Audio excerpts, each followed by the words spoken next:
item at a time. All right, so let's start. Now, don't be a hero. That's one of a kind.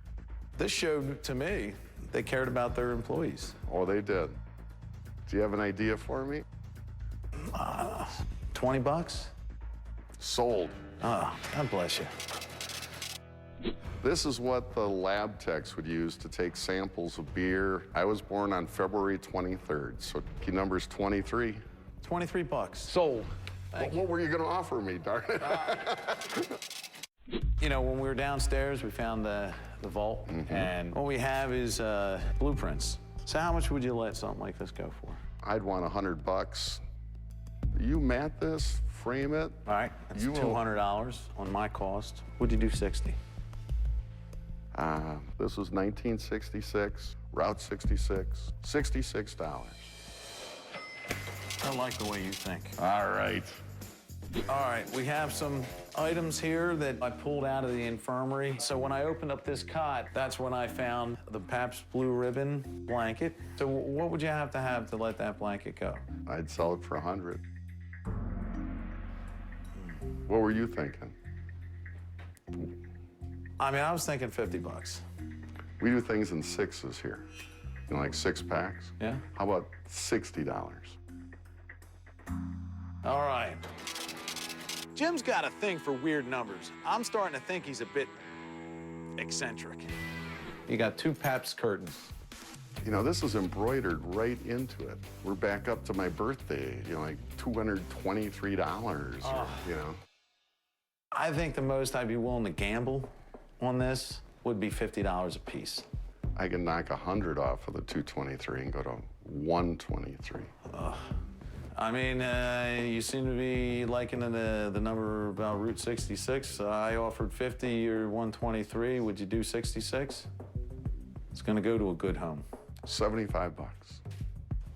Deal. All right, you got a deal. Can I unshake my hand? I've done a lot of negotiations before, but this one is the strangest. Let's start with this thing. From what I found out, it's for oxygen.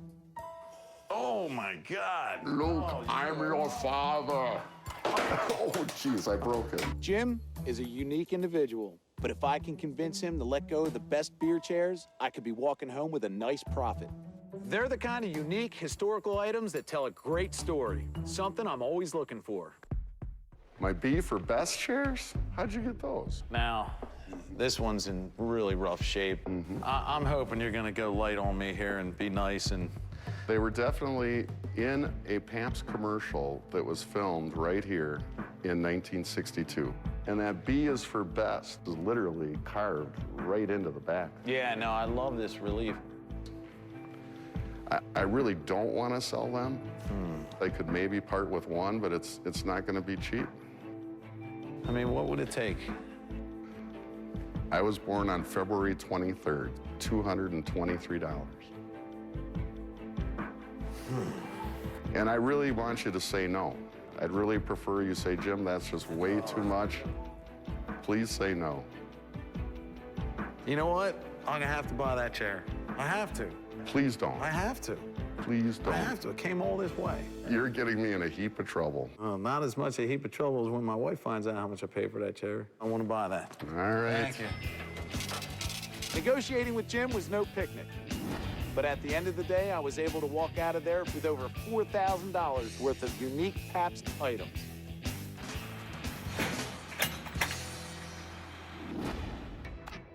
Our trip to the Pabst headquarters had a big effect on Mark.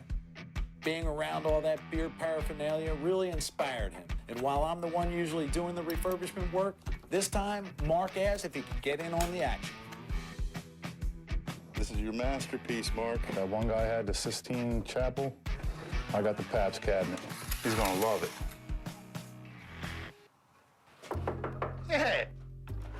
What's crapping? What are you doing, Mark? I've been trying my hand at what you do, man. Check it out. I've been reclaiming some relics. I present you with the Pabst Man Cave. Wow.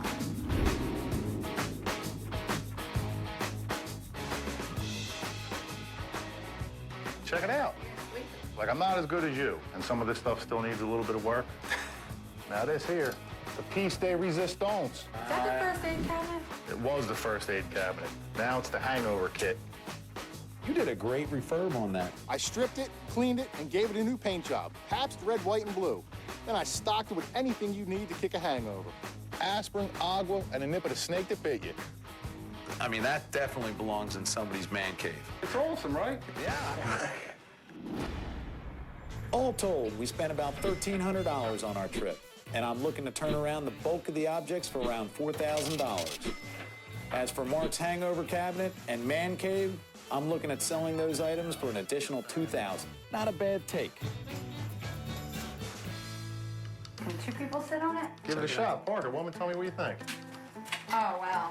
Looks good and feels good, Mark. Right? See? I mean, Mark, until we get a buyer, you should take all this stuff home, just for safekeeping. All of it? I mean, Mark, this is just my way of saying thank you. Like, thank you for getting this stuff out of here, all right?